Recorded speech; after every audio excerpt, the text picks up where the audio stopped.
Welcome to our first coffee break, a conversation pairing current and former Princeton student athletes as part of our celebration of 50 years of Princeton athletics. Today, we're thrilled to have two of the best to ever suit up for one of the winningest field hockey programs in the nation, Julia Reinprecht and Juliana Tornetta. Julia, a member of the class of 2014, was a two-time All-American and Ivy League Defensive Player of the Year and represented the United States at the 2012 and 2016 Olympics. Juliana, a member of the class of 2021, is a two-time All-American, a member of Princeton's 2019 National Finalist Squad, who ranks sixth on the Tigers' career assist list despite playing just 3 seasons. Also, two women who have had siblings join them on the field at Princeton, so a lot in common. Julia and Juliana, welcome. Thanks for joining us to help kick this off. Thank you for having us. Yeah, thanks. Excited to be here. And right now, I'll turn it over to you guys. Well, hi, Juliana. Hi, Julia. How are you? I'm doing well. I feel like it's been, so long. I feel like I'm usually just coming to a game in the fall and getting to see you guys in action, but obviously didn't get to do that this season. I know. I think all of us, the parents, the alumni, but especially the parents, are really missing the post and pre-game tailgates. They were really something. Even the alumni parents too can do like to drop in occasionally, or at least reminisce on the tailgates for sure. Well, we miss seeing you guys too. I mean, that's kind of like one of the things about Princeton field hockey is like the whole family aspect. You're always reconnecting with alumni and parents and everything. So it's pretty upsetting that I didn't really get that this fall. Are you having like check-ins, like weekly Zoom calls, or how are you guys, staying connected? Well, Carla and Dina did a phenomenal job in the fall of keeping us connected, even especially when we're supposed to be in season. We're all probably like a little upset about it. We were going through films of other games, like the ACC games going on, and we were talking about like defensive strategy, offensive strategies, just to keep our field hockey brains going. So it was a good way to stay connected. And of course, we have the team Snapchat groups and group chats and group me's and everything that remain way too active. So speaking of some education through athletics type of technical questions, how would you say that education through athletics characterized your Princeton experiences? Yeah, that's, definitely a tough one. I think the kind of caliber and quality and diversity of people that you meet, and even on our team alone, really, pushed you in ways that you didn't think a sport could. I think you're with a lot of really driven, motivated women, and that, is on the field, that's in the classroom, and it definitely kind of pulls the best out of you as well. So I think, we were having really competitive practices, then we'd be going to cottage and hitting the books and making sure that, we were buttoned up on our studies, or supportive if someone needed to get something done on a bus ride. So I think just the environment that, Princeton provides and the types of students that they bring in, you're just kind of immersed in this place where, you want to kind of replicate what others are doing. And I think I'm super grateful for my teammates, other students I've met, the total experience, because I think, just being with them pushed me. The entire 4 years, I think definitely, kind of when I came back from the Olympics and had, more of a step away, and just to come back and be back in that environment where I'm with kind of all these top caliber people. I really think that's where I noticed kind of my education and my athletic experience really defining who I was as a person. And just gonna send it right back to you though. I want to hear kind of what your perspective is, and maybe you disagree or totally agree, but have a different viewpoint. No, I mean, I entirely agree with you. It's definitely inspiring looking at other athletes and other generations of athletes. Like, I remember you and your sister were such a huge inspiration to me and my sister to go and do well at Princeton.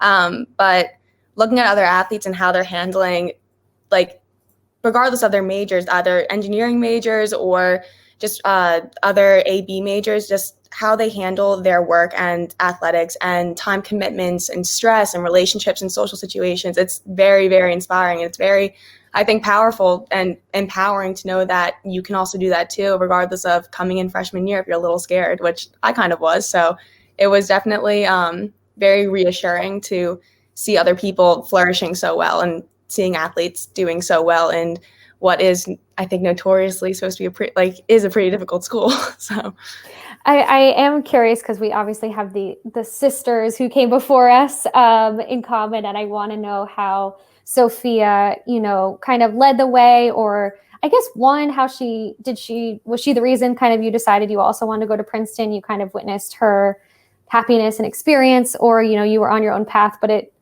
yes, she was there, but you kind of loved everything about Princeton. I'm curious if we had similar mindsets. Well, Sophia, I actually started going to Princeton for Princeton Field Hockey Club with Kristen Holmeswin. I want to say back in like 2013, 2014. So when Sophia was either committed or was about to commit to Princeton, that's when I kind of started getting myself on campus, just like going to Bedford Field for practices. So seeing the campus for myself so religiously, and then also having Sophia speak so highly of like being committed or being excited about committing, and like starting to meet new people and talk about the team, and my also meeting the team and the coach, it was just, I kind of knew from when I was probably like 14 years old that I really wanted to go to Princeton, and just playing with Sophia really solidified that, because the two of us played together in high school, and then back in I want to say back in like 2013 to 2017, played on a couple junior national teams together. So we were always kind of traveling and playing together, and just the prospect of getting to play together another time in another setting was just really kind of sold it for me. How about you? What was your thought process on it? Yeah, so I had, two older sisters who went to Princeton, and I remember visiting Sarah. She's my oldest, and we always kind of missed each other, never overlapped in school. When she was a senior in college, I was a senior in high school. And I remember Katie and I visiting her. And like every tailgate, we'd come with like our high school gear on after a game, go to Princeton, and just kind of be back with the whole, Princeton environment. And I got introduced so young, and I was like, this is amazing. Everyone's so nice. And just to see kind of, and all of her teammates knew who I was, and were super friendly and social. And I think, she definitely had the best experience and only had, the nicest things to say. So I feel like I got exposed to Princeton so early. And honestly, just the more time that I spent at her games, and then, when Katie was making the decision, I was like, this is kind of a no-brainer. If I can, play field hockey and have the grades to get into Princeton, I don't know why I would choose anything else. And I definitely, credit both of them for paving the way and letting me in and letting me experience all that Princeton has to offer so early. Because I felt, and I still to today feel like that was, one of the best decisions I've ever made. So I give them a lot of credit. I give the university a lot of credit, but it was totally the right fit for me. I mean, once you step foot on campus and start talking to people, regardless of who they are, really like where they come from, regardless of athlete, non-athlete, just professor, anyone, you're kind of locked in at that point. There's no going back. So I definitely fell under the same sort of spell that Princeton has to offer. So another question, when you first got to Princeton or through your undergraduate career, thinking back on all of that, is there any sort of advice that you wish you would have given yourself that you kind of realize now? Yeah, I think when you're a freshman, you're just so excited to be there and soak up everything that has to offer, that I think, maybe I could have applied myself or explored subjects that, might have been a little bit more uncomfortable for me. I definitely tried to align things that at least academically, that felt familiar, didn't take on a new language, kind of stayed on the path I took in high school. And yeah, I just Spanish think or French? Spanish. Yep, Spanish. Sorry. Yeah, no, great question. Yeah, so continued what I was comfortable with. And Princeton has so much more to offer than that. There's a lot of really awesome arts classes. And I wish that I explored those when I got there too, just to see what piqued my interest earlier. I definitely, try to just get very comfortable first. And I think there's an opportunity to, check out more. And I think that would be my advice to myself is, yeah, you know what you can do, what's familiar, but this is Princeton. There's a lot more to offer. And I think you could definitely explore it a little bit more. Easier to say in retrospect when you're a freshman and you're scared to take on, more than you can chew. But Yep. How about you? Anything, you wish you could have told your younger self? Well, so my little brother, he actually just started this freshman year at Wake Forest this year. So For the last couple of months, I think every other sentence I've said to him was, Andrew, do not take any of it for granted, because little did we know we would be off of campus, not really enjoying school as we should have been our senior year. So I really would just have told myself to cherish every single memory, and like even classes, like cherish being around such like brilliant people everywhere. And just like learning from people and getting to talk to people, and just, I don't know, I kind of wish I would have just really recognized how incredible the place I was in back in freshman, sophomore year, instead of just kind of getting like caught up in like the craziness that was happening around me in the present, just like settling down and realizing like where I was and what I was doing. And I guess just taking all that into a little more to heart. All right, so tell the Princeton world something that we don't know about you. I mean, this one's like a little embarrassing, but back in like elementary school, middle school, I don't really even know how I got into it, but I at some point was a Toys R Us model, and specifically a Hannah Montana model that sported a nice bang haircut and did the Hannah Montana Halloween costumes for Toys R Us. And I do, in fact, still have clippings of the things that my parents decided to keep and not burn for some reason. And it's quite embarrassing, but also a little something that I didn't really think people knew about me, and I'm kind of upset that I'm telling them. But your turn. I'm not a model. Shoot, I don't know how to top that. You look like one. I do think that we should surface those photos for I don't whoever. think we should. I Overseeing regret bringing them up already. Okay, my fun fact. Well, I'm currently taking this call very, very pregnant. So it's convenient that the camera is above my belly. And we are due before Christmas.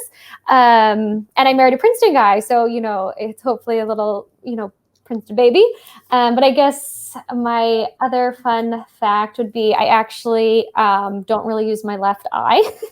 I was born with a cataract, so had surgery when I was a baby. And I have, you know, had to do I wasn't a model. I had to wear an eye patch until I was in, I think, first grade, like every day. Fire model. You did I did the Hannah Montana costumes. You did the pirate. Jack Sparrow costumes. Yes. So a little bit different of youth story for us. But yeah, that's my fun fact. I think people who know me might already know that. It might not be that fun, but for those who don't, it was a fun time growing up with an eye patch. Did that impair, like, did any field hockey playing, or like how did you work around that? Or like, did you ever really notice it growing up, I guess? Definitely. Yeah, definitely. You definitely notice it. It would be funny because like if I was ever to run into someone or collide, they would always be on my left side. Because or you know how you have a film session and you get called out for not seeing someone. There were times where I'm like, I'm sorry, I really didn't see them. Especially as a defender, when you're supposed to be marking someone, they're like, how did they backdoor you? I'm like, I wish I had a better answer. It's a physical condition. I can't help it. Yeah, but I think I was fortunate that I had it so young that you can adapt. So I really haven't known it any other way. So, you know, by the time I started playing sports, you know, my head is more on a swivel, I guess, than the average Joe. But I guess you just learn and you deal with it. But the sport's given so much to me and my family, and I'm sure you and your family. So really, this is kind of the best. All right. Well, it's been wonderful chatting with you. I wish you all the best in your senior spring and over the holidays. But a little Princeton cheers to 50 years. Cheers to 50 years. Cheers to 50 years. Go Princeton. Wait, go Tigers. Go Tigers. Yes. Bye. Bye.